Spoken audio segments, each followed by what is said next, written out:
الحمد لله رب العالمين وبه نستعين والصلاة والسلام على رسوله الكريم أما بعد أعوذ بالله من الشيطان الرجيم بسم الله الرحمن الرحيم يا أيها الذين آمنوا كتب عليكم الصيام كما كتب على الذين من قبلكم لعلكم تتقون صدق اللہ العظیم۔ بزرگان محترم، رمضان المبارک کی آمد ہے، بہت قریب ہیں وہ ساعتیں جب ہم اور آپ اس مبارک مہینے میں داخل و شامل ہو جائیں گے کہ جس کی ایک ایک گھڑی باران رحمت سے پورے طور پر لبریز ہوتی ہے۔ ایک ایک لمحہ ایسا کہ ان لمحات کو اگر انسان پورے سال کسی بھی زاویے سے تلاش کرنا چاہے تو نہ کر سکے۔ ایک ایک دن ایسا کہ رمضان المبارک کے گزر جانے کے بعد اگر اس دن کو رمضان کے سوا دنوں میں تلاش کیا جائے تو کسی صورت نہ پا سکے۔ ایک ایک رات ایسی جو اپنے آپ میں اپنے اندر پروردگار کی جانب سے ملنے والی رحمتوں کا خزانہ رکھتی ہے۔ رمضان المبارک جس کی آمد سے قبل، اور دو دن قبل نہیں، 2 مہینے قبل امام الانبیاء حضرت محمد صلی اللہ علیہ وسلم اپنے صحابہ کو باقاعدہ تلقین فرماتے، باقاعدہ ان کو تبلیغ فرماتے اور باقاعدہ ان سے کہتے کہ رمضان المبارک کی آمد قریب لگ گئی ہے، اس لیے ہاتھ اٹھائیں اور دعا کریں، اللہم بارک لنا فی رجب و شعبان وبلغنا رمضان۔ اور پھر رمضان کو نہ صرف یہ کہ دعاؤں میں مانگتے بلکہ رمضان المبارک کے لیے دن اور رات ایک کر کے اپنے معمولات میں غیر معمولی تبدیلی لا کر اس بات کی کوشش کو یقینی بناتے کہ آپ علیہ السلام کے اعمال اور آپ کے افعال سے آپ کے صحابہ، آپ کے شاگرد، آپ کے متبعین اور آپ کی مخاطب اول آپ کی بات کو نہ صرف یہ کہ سنیں بلکہ رمضان کے سلسلے میں آپ کی کوششوں کو، پریکٹیکلی نمونوں کو حضور پاک علیہ السلام کی ذات میں دیکھیں، اور نتیجے میں پھر وہ بھی اسی طرح دوڑ دھوپ کریں، کوششیں کریں اور رمضان کے سلسلے میں حساس ہو۔ یہی وہ مبارک مہینہ ہے جس میں رب ذوالجلال نے اپنے کلام کو نازل فرمایا۔ قرآن مقدس کا نزول اپنے آپ میں جس معنویت کا حامل ہے، قرآن جن برکات کا حامل ہے، تو اندازہ لگایا جا سکتا ہے کہ جس ماہ مبارک میں قرآن پاک کو نازل کیا گیا، خود قرآن اپنے آپ میں بہت بلند ذات اور بہت بلند شخصیت کی مالک کتاب ہے، پھر یہ کہ اس کو کسی مبارک مہینے سے وابستگی یہ اس مہینے کا بھی حسن بڑھاتی ہے اور نتیجے میں اس مہینے کو 4 چاند لگاتی ہے۔ یہی وہ مہینہ ہے جس میں ایک ایسی بابرکت رات رکھی گئی جو 1000 مہینوں سے افضل ہے۔ یعنی اگر آدمی اس بات کو ذرا کاؤنٹ کرے اور کوشش کرے اور دیکھے کہ وہ اس ایک رات کو پا لینے کے بعد کتنی دیر اللہ کے حضور کھڑا رہا، کتنی دیر اس نے پروردگار کے خزانے سے رحمت کو سمیٹنے کی کوشش کی، تو وہ 83 سال بنتے ہیں۔ اسی کے ساتھ ساتھ یہ کہ یہ وہی مبارک مہینہ ہے جس میں روح القدس، روح الامین، حضرت جبریل علیہ السلام بے شمار فرشتوں کے ہجوم کے ساتھ نیچے اترتے ہیں تاکہ عظیم الشان خیر و برکت والے مہینے سے زمین والے استفادہ کر سکیں اور وہ مستفیض کر سکیں۔ یہی وہ مبارک مہینہ ہے جس کی آمد سے پہلے خود حضور پاک صلی اللہ علیہ وسلم نے اپنے صحابہ کو جمع کیا اور جمع کر کے ایک بڑا فصیح و بلیغ خطبہ ارشاد فرمایا، اور یہ گویا استقبال رمضان کا ایک خاکہ تھا۔ رمضان سے قبل اللہ کے پاک پیغمبر یہ بتا رہے ہیں اپنے صحابہ کو کہ دیکھو رمضان آ رہا ہے، اس کی برکتوں کو سمیٹنا، اس کی رحمتوں کو جمع کرنا، اس میں خیر کو تلاش کرتے ہوئے دور تک نکل جانا اور دیر تک اس پر قائم رہنا صبر کا مہینہ ہے، غمخاری کا مہینہ ہے، رحمت کا مہینہ ہے، اللہ کی جانب سے عمومی معافی کا مہینہ ہے۔ ایک تواتر کے ساتھ سلمان فارسی نے اس کو نقل کیا ہے، ایک لمبا چوڑا فصیح و بلیغ خطبہ امام الانبیاء نے ارشاد فرمایا، اور اس سب کا مقصود تھا رمضان کا استقبال، رمضان کی تیاریاں، رمضان کو وصول کرنا، رمضان کو پا لینے کے بعد اس حدیث پاک کا مصداق ہو جانا جس میں امام الانبیاء نے کہا خوش نصیب ہے، سعادت مند ہے، بے انتہا رفعتوں کا حامل ہے وہ بندہ جس کو رمضان ملے اور اس کو اللہ کی طرف سے رحمتوں کے سائے میں پروان چڑھنے کا موقع ملے یہاں تک کہ اس کی مغفرت ہو جائے۔ روایت کا ایک دوسرا جز جو حدیث پاک میں من وعن نقل کیا گیا، یہ تو اس کی ضد معلوم ہوتی ہے، اس کا اپوزٹ پہلو ہے۔ امام الانبیاء نے کہا بد نصیب ہے، محروم ہے وہ بندہ، اس سے زیادہ محرومی کس کے حصے میں آ سکتی ہے؟ کون بندہ جس کو رمضان ملے، وہ رمضان پائے اور پھر اس کی مغفرت نہ ہو؟ اس کا مطلب یہ ہے کہ خزانے لٹائے جا رہے ہیں، بے شمار انعامات ہیں، مال ختم نہیں ہوگا، اتنا مال ہے، اور ایسی کسی کان میں کوئی بندہ پہنچ گیا، ایسی کسی دکان میں کوئی بندہ پہنچ گیا، ایسے کسی کارخانے میں، ایسی کسی فیکٹری میں کوئی بندہ پہنچ گیا جہاں یہ تصور نہیں کیا جا سکتا کہ وہاں سے بھی تم محروم لوٹو گے۔ پھر اگر کوئی وہاں سے بھی محروم لوٹ رہا ہے تو پھر یہ بات کہی جائے گی کہ اس سے بڑا محروم اور اس سے بڑا بد نصیب دنیا میں کوئی نہیں ہو سکتا جو وہاں گیا اور پھر وہاں سے بھی محروم لوٹ آیا۔ اس کا مطلب یہ کہ یہ حقیقت کا محروم ہے۔ اللہ میری آپ کی سب کی حفاظت فرمائے اور مجھے اور آپ کو پروردگار پورے طور پر اس حقیقت کی محرومی سے محفوظ رکھے۔ اس لیے میرے بھائی، ہم اور آپ اس بات کو یقینی بنائیں کہ رمضان کا استقبال اس اہتمام سے کریں گے کہ اس کی مبارک ساعتوں کو غنیمت جان کر وصول کرنے کی کوشش کریں گے۔ آج کل کی جو مصروف زندگی ہے تو ظاہر ہے کہ مصروف زندگی میں یہ بڑا مشکل ہوتا ہے کہ بہت جزوی پہلوؤں پر اور پوائنٹس پر ٹو دا پوائنٹ کوئی بندہ عمل کرے، ذرا مشکل ہوتا ہے۔ اس لیے ایک ایسا سبق جو صرف اور صرف 6 کاموں پر مشتمل ہے۔ 6 کام آپ کو رمضان میں کرنے ہیں اور رمضان آپ کا رب کی رحمت کے سائے میں انشاءاللہ العزیز وصول ہوگا اور اس کی برکات، ڈھیروں برکات وافر مقدار میں اللہ کی جانب سے آپ کو اس کی عطا ہوں گی۔ یہ ایک خاکہ ہے جو 6 کاموں پر مشتمل ہے۔ اگر آپ نے یہ کرنے کے کام ان کاموں کی اہمیت کے ساتھ اور قرآن و سنت کی روشنی میں اس کی روح کو باقی رکھتے ہوئے آداب کا، مستحبات کا اور اس کے تمام تر پہلوؤں کا خیال رکھتے ہوئے ان 6 کاموں کو آپ نے انجام دیا تو نتیجے میں رمضان المبارک آپ کو پورے طور پر وصول ہوگا۔ ان میں پہلا کام یہ ہے کہ آپ ابھی سے اپنا ایک شیڈول مرتب کیجئے۔ آپ کو رمضان گزارنا ہے تو کیسے گزارنا ہے، رمضان میں کیا کریں گے، کہاں کریں گے، کیا کھائیں گے، کیا پیئیں گے، کتنا سوئیں گے۔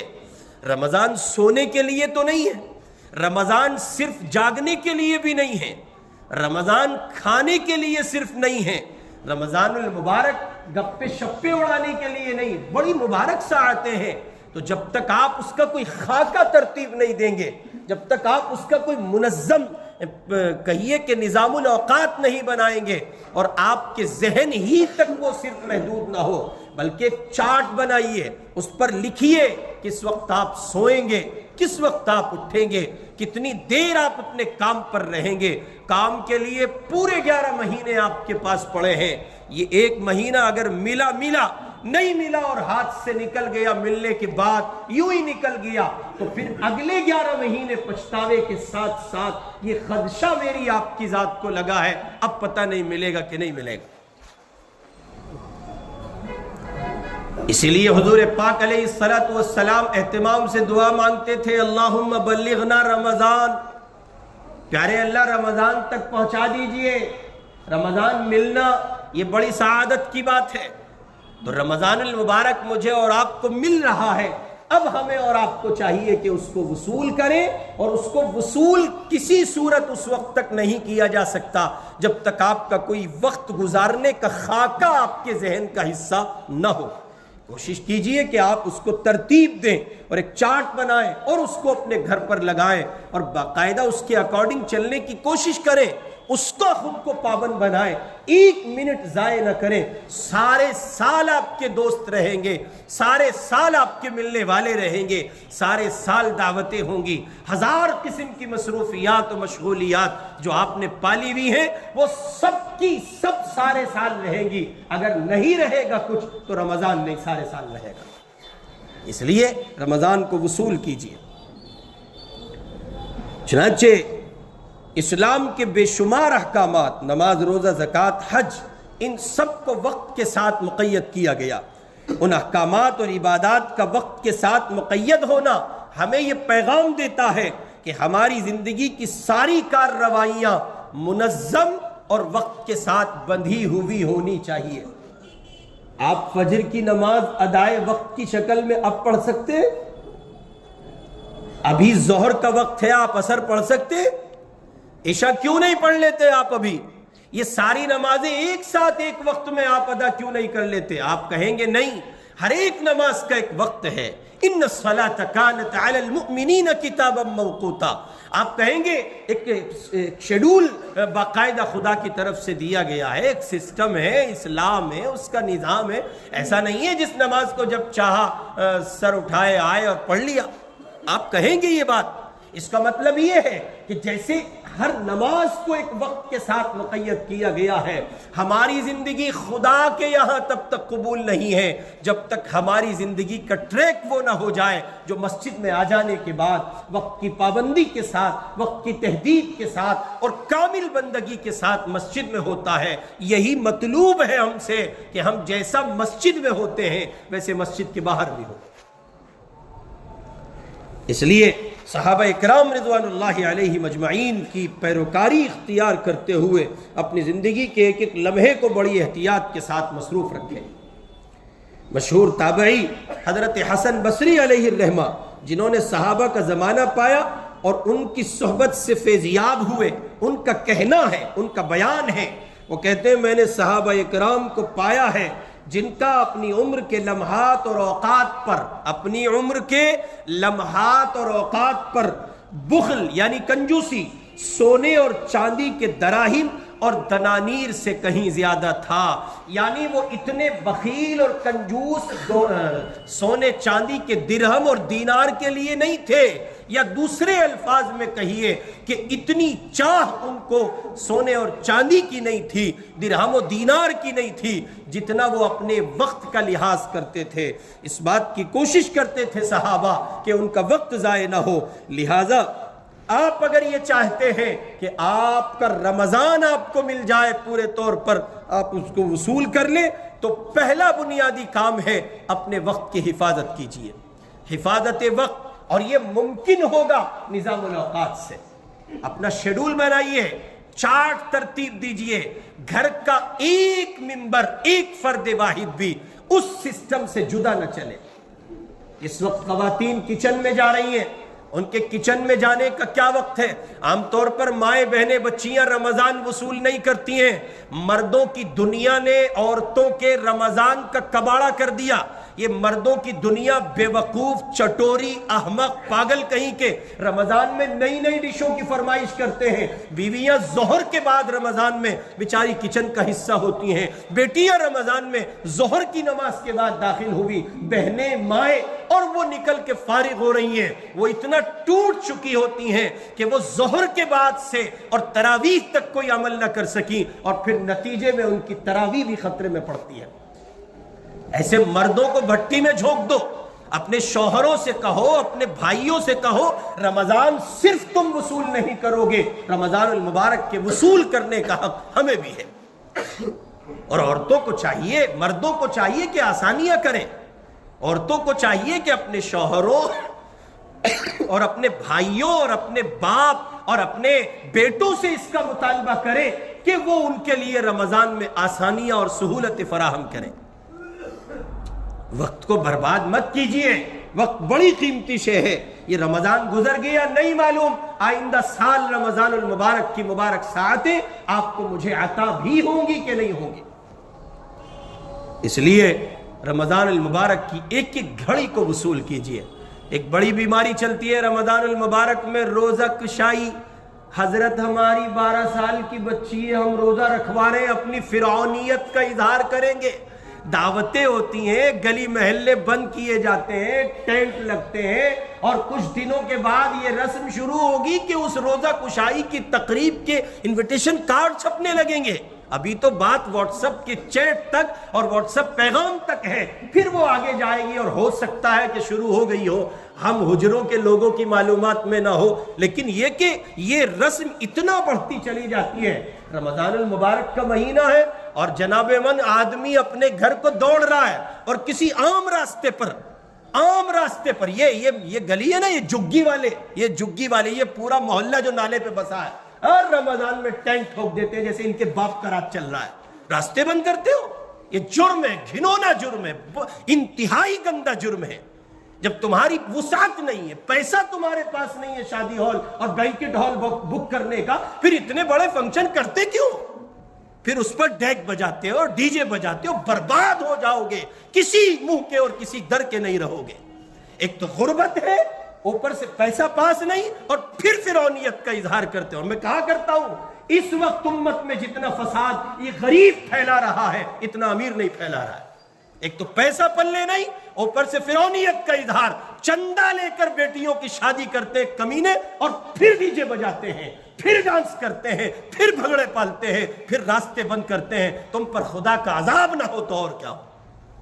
خیرات پر شادیاں کر رہے ہو، کھانا تمہارا کوئی اور دے رہا ہے، اور پھر تم خدا سے بغاوت مول لے رہے ہو. تمہاری غربت بڑھے گی، افلاس بڑھے گا، تنگی بڑھے گی، وسعتوں کے دروازے کبھی نہیں کھل سکیں گے. خدا کی بغاوت. تمہیں تو سہم جانا چاہیے تھا، تمہیں تو ڈرنا چاہیے تھا. ہمارے پاس انتظام نہیں ہے، کسی بیچارے نے ہمارا تعاون کیا، ہماری بچی رخصت ہو رہی ہے، ایسے چھپ چھپا کے تم اس بچی کو رخصت کر دیتے. کسی کو خبر لگتی، کسی کو نہ لگتی. ایک دن پہلے باقاعدہ پروگرام کرتے ہیں، اور راستہ بند کرنے کا حق نہیں ہے کسی کو. بہت اچھے سے سن لیجئے، آپ کا انتظام نہیں ہے، یہ آپ کی سردردی ہے، لیکن راستے بند نہیں ہونے چاہیے. راستہ کسی کا باپ کا نہیں ہوتا ہے، راستہ عوام کا ہوتا ہے اور عمومی ہوتا ہے.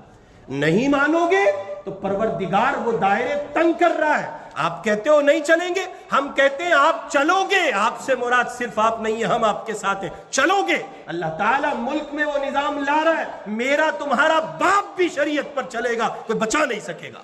وہ مسلط کر رہا ہے، ایسوں کو لائے گا نا. تمہیں سیدھا کر دیا تو بات رہی، اور پھر جھک مار کے مجھے اور آپ کو چلنا پڑے گا. اس لیے یہ کام نہ کریں. روزہ کشائی کی تقریب کیا، اس تقریب کے معنی کیا ہے؟ پھر اس تقریب پر ایک ستم یہ ہوتا ہے کہ وہ آئے ہوئے مہمان وہ جماعت کی نماز اپنے گھروں میں کرتے ہو. بڑے حسن بصری ہو، اور یہی پڑھ لو، مسجد میں جگہ نہیں ملنے کی. مسجد میں جگہ ملے گی کہ نہیں ملے گی اس کا فیصلہ ابھی سے کیوں؟ یہ من کا چور ہے. نکلو، دوڑو، بھاگو، جاؤ، لپکو، تیسری منزل چڑھو، چوتھی میں نماز پڑھو جماعت سے. یہ گھروں میں نماز کرنے کے کیا معنی ہوتے ہیں؟ اللہ میری آپ کی سب کی حفاظت فرما دے. وہ ہمارے یہاں روزہ کشائی کی بڑے فرعون چلے آئے، تقریب کریں گے. تقریب سب بیکار کے دھندے ہیں، فضول باتیں ہیں. بچوں کو 5, 6, 7 سال کی عمر سے عادی بناؤ غیر محسوس طریقے پر. وہ فلسطین کے ننھے 5, 6 سال کے بچے روزہ رکھتے ہیں، انہیں کسی روزہ کشائی کی تقریب کا پتہ ہی نہیں ہے. میلا شہزادہ لوجا رکھ، اللہ میاں بلائے گا، شہزادے کو بھی لوجا لکھوائے گا اور تجھے بھی لکھوائے گا، سب کو دیکھ لے گا وہ۔ اس لیے پہلا کام ہے اپنے نظام الاوقات کو ترتیب دیں۔ دوسرا کام رمضان المبارک کا ہے روزہ، فرض ہے اور سب پہ فرض ہے، اور شوگر والوں پہ پہلے فرض ہے۔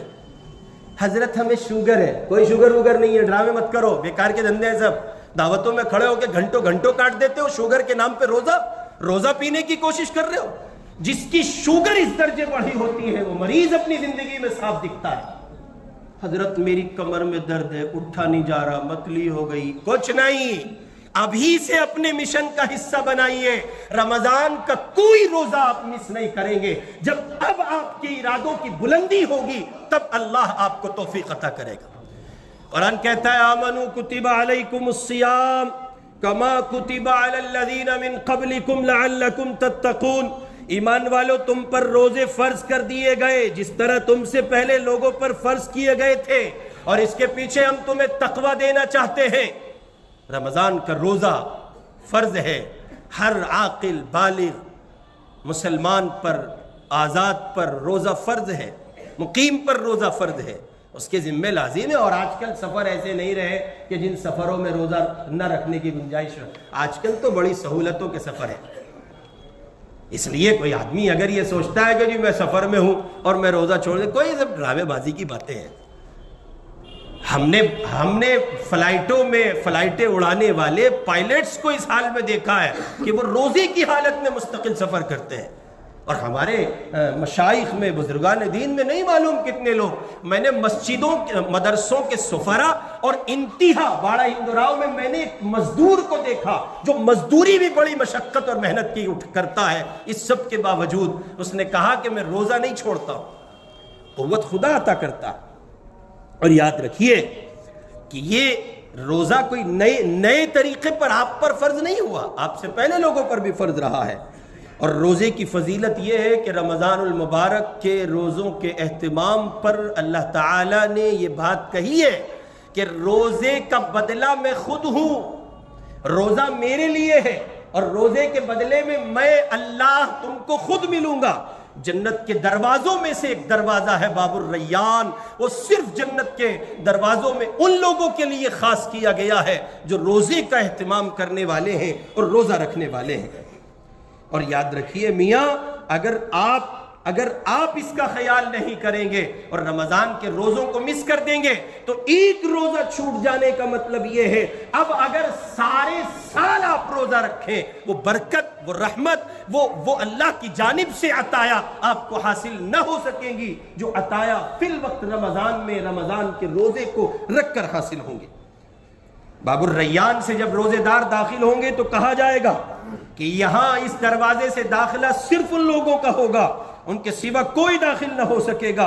اس دن ان کو پکارا جائے گا اور کہا جائے گا کدھر ہیں وہ اللہ کے بندے جو روزہ رکھا کرتے تھے، بھوک اور پیاس کی تکلیف اٹھاتے، اور پھر اس پکار پر وہ روزے والے چل پڑیں گے۔ ایک دوسری روایت میں ہے کہ بنی آدم کا ہر عمل اس کا ہے سوائے روزے کے۔ اللہ تعالیٰ نے فرمایا وہ روزہ میرے لیے ہے اور اس کا بدلہ میں خود دوں گا۔ اس لیے رمضان المبارک میں کرنے کا دوسرا بنیادی کام رمضان کا روزہ رکھیے، ابھی سے اس کو اپنے مشن کا حصہ بنائیے، اپنی کوششوں کا حصہ بنائیے، اپنی مشقتوں کو کم کیجئے۔ ہم نے شروع میں عرض کیا ہے پہلا کام یہ ہے کہ اپنے نظام الاوقات کو ترتیب دے، دوسرے نمبر پر روزے کو مشن بنائیں کہ روزہ رکھنا ہے، رمضان وصول کرنا ہے، اللہ آپ کے لیے آسان فرما دیں گے۔ اور ہم تو ان لوگوں سے کہیں گے جو مجبور ہیں نہیں رکھ پائیں گے، تم بھی رکھو، اگر جان پر بنائے نہ رکھ سکو تو توڑ دینا، کم از کم تم خدا کے یہاں ان لوگوں میں شامل رہو گے جو کوششیں کر رہے تھے۔ آخری درجے تک نبھاؤ، اگر بات نہ بنے تو پھر کفارہ نہیں ہے، پھر صرف اس کی قضا ہے، وہ تمہیں ویسے بھی کرنی ہے، تو کم از کم کوشش تو کرو۔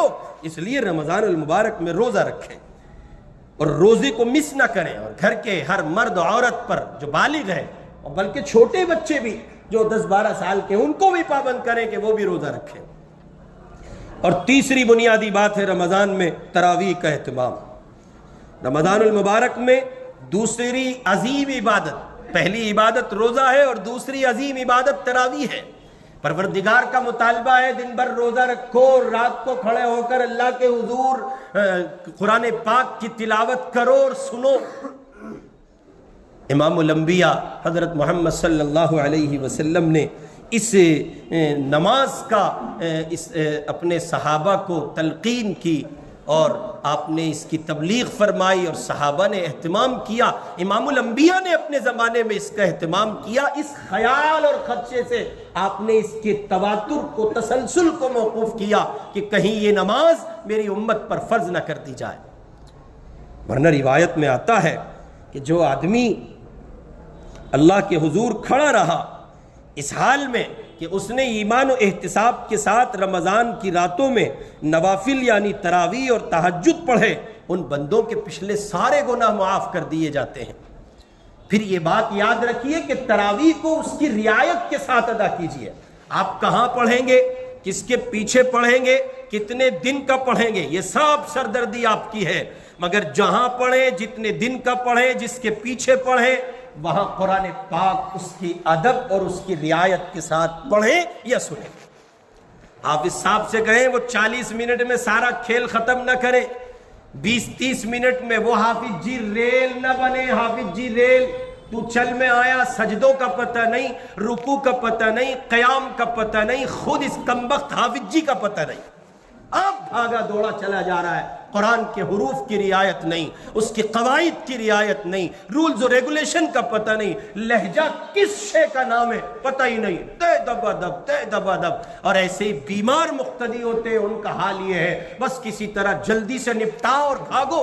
کیوں کھیل کر رہے ہو، کیوں مذاق کر رہے ہو، کیوں شریعت کا مذاق اڑاتے ہو؟ اس لیے تو تراویح نہیں تھی، اس لیے تو قرآن نہیں تھا۔ اور پھر وہ 5 دن والے، 3 دن والے، 7 دن والے، وہ عیاش مقتدی، عیاشی ہے یہ عبادت نہیں ہے۔ وہ پچھلی صف میں بیٹھے ہیں، آگے امام نے قرآن پڑھنے میں نیت باندھی ہوئی ہے، وہ تلاوت کر رہا ہے، اور وہ عیاش مقتدیوں کا ٹولہ پیچھے بیٹھا ہے، واٹس ایپ کے میسج چیک کر رہا ہے، چائے پی رہے، شربت پی رہے۔ سمجھاؤ ان کم بختوں کو، منحوسوں کو، نماز کا کباڑا نہ کرو، نماز کا مذاق نہ کرو، قرآن کا تمسخر نہ کرو۔ تم سے نہیں پڑھی جا رہی ہے، بیٹھ کے پڑھ لو۔ نہیں تمہارے پاؤں میں سکت ہے، ویسے تو بڑی سب دکان پہ کھڑے ہو کے آوازیں لگاتے رہتے ہو پورا دن، خالہ، پھوپھی، چاچی، موت آتی ہے تراویح میں کھڑے ہوتے ہوئے، پورا دن دکان پہ کھڑے رہیں گے یہ دکاندار، اور جب تک حضرت بہت تھک گیا، ہم پہ ٹھیکہ نہیں ہے اس بات کا تو تھک گیا، اللہ تعالیٰ پر اس کی کوئی اجارہ داری اور ٹھیکیداری نہیں ہے کہ تو تھک گیا۔ تھکنے کے کیا معنی؟ کس نے کہا تھا تجھے تھکنے کو؟ خدا کے یہاں سے مطالبہ ہے تراویح کی نماز ادا کرو۔ اور پھر اس پر بھی اپنے اپنے گھروں میں لوگ قرآن کراتے ہیں تو وہ اپنے حساب سے چابی تیار کرتے ہیں۔ حافظ صاحب کو ذرا تھوڑا سا کھینچ لینا، کیا ہے کھینچنے کے معنی کیا ہے؟ کھینچ لینا، قرآن کو ربڑ ہے کہ اسے کھینچا جائے گا؟ کھینچ لینا، وہ ذرا سا سجدہ شارٹ کر دینا، کتنا کرے؟ ٹھونگ مار کے اٹھ جائیں؟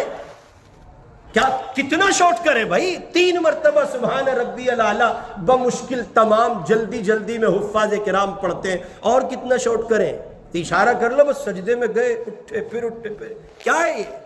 نماز کا مذاق نہ بنایا جائے، تراویح کی نماز کو اس کے آداب کی رعایت کے ساتھ ادا کیا جائے، اور رمضان المبارک میں اس بات کی کوشش کو یقینی بنایا جائے کہ آپ قرآن اچھا پڑھیں اور اچھا سنیں۔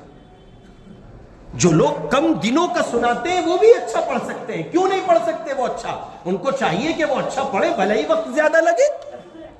آپ 5 دن کا قرآن سنا رہے ہیں، ذرا دیر تک پڑھیے، 5 دن کا بھی سننا ہے، سویرے بھی فارغ ہونا ہے، اور جنت کا مالک بھی بننا ہے۔ یہ آپ کے میرے ابا جی کا راج نہیں چلتا کہ اپنی منمانی ہوگی اور پھر جنت مل جائے گی، ہرگز نہیں۔ اس لیے اس کا خیال رکھیں کہ تراویح کی نماز کو اس کے اہتمام کے ساتھ ادا کریں۔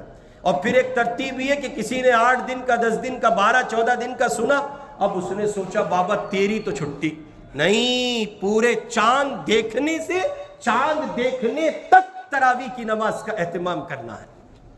جہاں آپ نے اس کا اہتمام کیا کہ 12-15 دن کا قرآن پڑھوایا، وہاں جو لوگ پڑھ چکے اگر وہ اب معمول کا قرآن نہیں سننا چاہتے تو وہ اسی جگہ پر تراویح کی نماز ادا کریں، مسجدوں میں جماعت سے نماز پڑھیں، مسجدیں دور ہوں تو الگ بات ہے، لیکن اگر قریب ہیں مسجدوں میں جماعت کے 4 فرض ادا کریں اور پھر اپنے مقام پر آ کر وہ تراویح کی نماز کا اہتمام کریں۔ اور ایک بہت بنیادی بات، چوتھا عمل رمضان المبارک کا اعتکاف ہے۔ رمضان کی رحمتوں برکتوں کو سمیٹنے اور ان سے پوری طرح فائدہ اٹھانے کے لیے بہترین چیز اگر کوئی ہے تو وہ اعتکاف ہے۔ ہمارے یہاں اعتکاف کرنے والے وہ فارغ البال بوڑھے جن کے کام گھر کا سودا سلف لانا اور پوتے پوتیاں نواسے نواسیاں کھلانا، وہ مسجدوں میں اعتکاف کریں گے۔ ہم چونکہ جوان ہیں، ہمارے اندر چونکہ قوت ہے، طاقت ہے، تو ہماری تو 1000 مصروفیت ہے، اور اگر کہیں جوان اعتکاف میں بیٹھتے ہیں تو وہ ٹرینڈ دوسرا ہو جاتا ہے۔ راتوں کو دعوتیں ہو رہی ہیں، ان کی نصرت ہو رہی ہے اعتکاف میں بیٹھنے والوں کی، وہ نصرت میں بریانی کی، نصرت میں قورمے کی، نصرت میں فرائی کی اور نصرت میں کڑھائی کی، اتنا گم ہوئے عبادات سے ہاتھ دھو بیٹھے، پتہ چلا وہ خالہ نصرت کے ساتھ ہی گھومتے پھر رہے، کھا رہے، پی رہے، مستی کر رہے، سو رہے، کوئی اعتکاف نہیں۔ اب اگر ایسا اعتکاف ہے تو کس معنی کرو؟ یہ الگ بات ہے کہ مسجد میں رہنے اور اعتکاف کی نیت کے بعد مسجد میں پڑے رہنے پر خدا کی رحمتیں ضرور ملیں گی، لیکن اعتکاف کا کما حقہ حق ادا نہیں ہو رہا ہے۔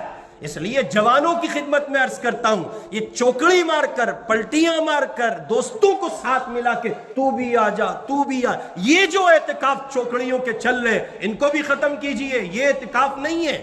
یہ کیا کر رہے ہیں آپ؟ مسجدوں میں دوستوں کو چوکڑی کے ساتھ جمع کرتے ہیں، اس طرح سے آپ اپنے اعتکاف کو ضائع کر بیٹھیں گے۔ کوشش کیجئے کہ بیگانگی کے ساتھ، جنون کے ساتھ، محبت کے ساتھ، صرف اور صرف مالک کو پہچانتے ہوئے، کون دوست ہے، کہاں کا ہے، کس کا ہے، عید کے بعد دوستی نبھائیں گے، اللہ کی چوکھٹ پہ پڑے ہیں اور اعتکاف کیجئے۔ یہ اعتکاف سنت ہے، اللہ مجھے اور آپ کو اس کی توفیق دے۔ قرآن کہتا ہے وَعَهِدْنَا إِلَىٰ إِبْرَاهِيمَ وَإِسْمَاعِيلَ أَن طَهِّرَا بَيْتِيَ لِلطَّائِفِينَ وَالْعَاكِفِينَ وَالرُّكَّعِ السُّجُودِ، اور ہم نے ابراہیم و اسماعیل کو یہ تاکید کی کہ تم دونوں میرے گھر کو ان لوگوں کے لیے پاک کرو جو یہاں طواف کریں، اعتکاف میں بیٹھیں اور رکوع سجدہ بجا لائیں۔ ابراہیم علیہ السلام کو حکم دیا گیا، اللہ کے گھر کی صفائی اور ستھرائی کے لیے اعتکاف انتہائی مبارک عمل ہے۔ رمضان کے اخیر عشرے کا اعتکاف سنت مؤکدہ علی الکفایہ ہے۔ اخیر عشرے کا اعتکاف حضور اکرم صلی اللہ علیہ وسلم کی مستقل سنت ہے۔ ہجرت سے لے کے وصال تک کوئی سال ایسا نہیں کہ آپ نے اعتکاف نہ فرمایا ہو۔ ایک سال نہیں کر سکے تو اگلے سال 20 دن کا اعتکاف فرمایا، اس درجے آپ اس کا اہتمام کرتے تھے۔ پانچواں بنیادی کام، رمضان المبارک میں قرآن مجید کی تلاوت کا اہتمام۔ قرآن مجید کو رمضان سے خاص مناسبت ہے۔ قرآن کہتا ہے شہر رمضان الذی انزل فیہ القرآن، رمضان وہ مہینہ ہے جس میں قرآن نازل کیا گیا ہے، سو مجھے اور آپ کو معمول کے مطابق اس بات کا لحاظ اور خیال کرنا چاہیے کثرت سے تلاوت ہو سکے۔ اللہ کے پاک پیغمبر صلی اللہ علیہ وسلم حضرت جبریل امین علیہ السلام کے ساتھ سال میں ایک دفعہ قرآن کریم کا دور کیا کرتے تھے۔ سلام ہے حفاظ کی عظمت کو، وہ اس عمل کو زندہ کرتے ہیں جو امام الانبیاء حضرت جبریل امین علیہ السلام کے ساتھ کیا کرتے تھے۔ چنانچہ جس سال آپ صلی اللہ علیہ وسلم کا وصال مبارک ہوا، اس سال 2 مرتبہ دور فرمایا۔ پہلے آپ صلی اللہ علیہ وسلم ہر سال 10 روز اعتکاف فرمایا کرتے تھے، لیکن جس سال آپ کا وصال ہوا اس سال 20 روز کا اعتکاف فرمایا، اور تلاوت کو آپ علیہ السلام کے معمولات مبارکہ میں دیکھا جا سکتا ہے کہ آپ مستقل اہتمام کے ساتھ تلاوت فرماتے تھے۔ پھر ایک روایت میں ہے کہ روزہ اور قرآن یہ بندے کی شفاعت کرے گا، یہ اللہ سے کہے گا اس نے میرے لیے بھوک برداشت کی، شدت کے ساتھ یہ تڑپتا رہا، مچلتا رہا، ربا آپ میری سفارش اس کے حق میں قبول کیجئے، اور یہی بات قرآن کہے گا۔ اللہ اس کے لبوں پر خشکی آ گئی، اس کا حلق سوکھ گیا، باوجود روزے کی حالت میں یہ مستقل قرآن پاک کی تلاوت کرتا رہا، آپ میری سفارش اس کے حق میں قبول فرمائیے۔ پھر ایک روایت میں ہے، قرآن مجید کی آیت میں ہے یتلون کتاب اللہ، 3 لوگ ایسے ہیں جو اللہ کے بزنس پارٹنر ہیں، ان میں ایک شخص وہ ہے جو قرآن کی تلاوت کرنے والا ہے۔ اور چھٹا بنیادی کام ہے شب قدر کی تلاش۔ آخری میں، بالکل آخر میں 21، 23، 25، 27، 29 ان طاق راتوں میں اپنے اللہ کے حضور کھڑے ہو کر رحمت کے خاص حصے کو وصول کرنے کے لیے شب قدر میں جاگنے کا اہتمام کریں۔ اور میاں خدا کی عطاؤں کا اندازہ لگاؤ کہ سورج غروب ہونے کے بعد غروب آفتاب سے لے کے صبح صادق تک رات پڑھیے۔ رب آپ کو مغرب پڑھواتا ہے رات کے حصے میں، پھر تراویح ہے، پھر عشاء کی نماز، اور اس کے بعد تراویح اور تہجد ہے۔ اس کا مطلب یہ کہ خدا کی رحمت یہ ہے کہ اللہ کے مومن بندے رمضان اگر اہتمام سے گزارتے ہیں تو شب قدر سے محرومی کسی صورت نہیں ہوتی۔ اسی لیے رمضان کی مبارک راتوں میں ایک ایسی رات جو 1000 مہینوں سے بہتر ہے، اس کو پانے کی کوشش کیجئے، اس کے لیے دوڑ دھوپ کیجئے۔ 6 کام میں نے آپ کی خدمت میں عرض کیے ہیں، ان 6 کاموں کو پابندی سے، گناہوں سے بچتے ہوئے کیجئے۔ اپنے وقت کو ترتیب دیں، شیڈول ترتیب دیں، کس طرح رمضان گزاریں گے۔ روزہ رکھیں گے انشاءاللہ، روزہ مس نہیں کریں گے کسی صورت جی۔ اور جس دن سحری نہیں ملے گی اس دن گھر میں ہنگامہ نہیں کاٹیں گے، آج میں نے سحری نہیں کھا رکھی۔ 2 کام۔ تیسرا کام تراویح کا اہتمام پورے مہینے، اور اس میں قرآن پاک سننے کا اہتمام یہ الگ سے ہے۔ پورا قرآن سننا مستقل ایک سنت ہے، اور تراویح چاند سے چاند تک پڑھنا مستقل ایک سنت ہے جی۔ نظام الاوقات ترتیب دیں گے، روزہ رکھیں گے، تراویح پڑھیں گے، اعتکاف کریں گے انشاءاللہ، ہاں اللہ کی چوکھٹ پہ پڑ جائیں گے۔ اور 5واں کام ہے تلاوت قرآن، کثرت سے قرآن پڑھیں۔ جن لوگوں کے قرآن پڑھنے کی روانی کم ہے وہ بہت سلو پڑھتے ہیں، آخری درجے میں 6 قرآن پاک ان کے بھی ہونے چاہیے۔ 5 دن میں ایک قرآن پڑھیں، اتنا فارغ اپنے آپ کو کریں۔ اور جو حافظ لوگ ہیں ان کے کم از کم رمضان میں 10 قرآن ہو، اس سے کم تلاوت کے قرآن حفاظ کرام کی جانب سے نہیں ہونے چاہیے۔ 5واں کام خوب کثرت سے قرآن پڑھیں۔ نماز سے فارغ ہوئے قرآن پڑھیں، نماز سے فارغ ہو قرآن پڑھیں، قرآن بس قرآن بس قرآن بس قرآن۔ اور معمولات باقی جو کچھ آپ کے ہیں ان کو بھی آپ پڑھیں۔ آج کل موبائل میں قرآن پڑھنے کا ایک مسئلہ ہے، اس کو واضح کر دیتا ہوں۔ آپ اپنی دکان پہ بیٹھیں، کوشش کیجئے کہ وہاں بھی آپ کتاب اللہ سے دیکھ کر قرآن پڑھ سکیں۔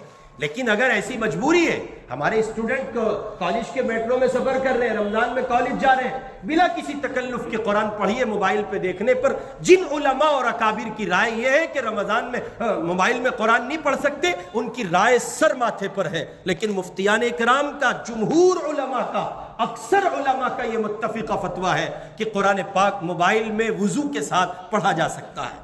جن لوگوں کی رائے یہ ہے کہ نہیں پڑھ سکتے، ان کی رائے کا بھی احترام ہے، رائے ہے، قابل احترام ہے، بہرحال ان کی اپنی رائے ہے اور وہ لائق تعظیم ہے، اپنی جگہ ہے، لیکن علماء کا یہ فتویٰ ہے کہ قرآن وضو کے ساتھ موبائل کی اسکرین پر پڑھا جا سکتا ہے۔ اور اخیر میں نے بات عرض کی ہے شب قدر کا اہتمام، اس کو پانے کی کوشش کریں۔ اور یہی سب باتیں مستورات کے لیے ہے، خواتین کے لیے۔ اگر یہ 6 کام آپ کر لیتے ہیں تو آپ رمضان المبارک کی بہاروں کو اتنا پالیں گے، خود آپ کو محسوس ہوگا کہ اس سال کا رمضان دیگر سالوں کے مقابلے رمضان ہمارا بہتر گیا ہے۔ مگر یہ 6 کام گناہوں سے بچ کر، گناہوں سے حفاظت کے ساتھ ہو تو یہ 4 چاند لگیں گے۔ اللہ مجھے اور آپ کو ان 6 کاموں کے ساتھ اپنے رمضان کو بچانے، سجانے، سنوارنے، سنبھالنے اور اس میں مصروف عمل رہنے کی توفیق عطا فرمائے۔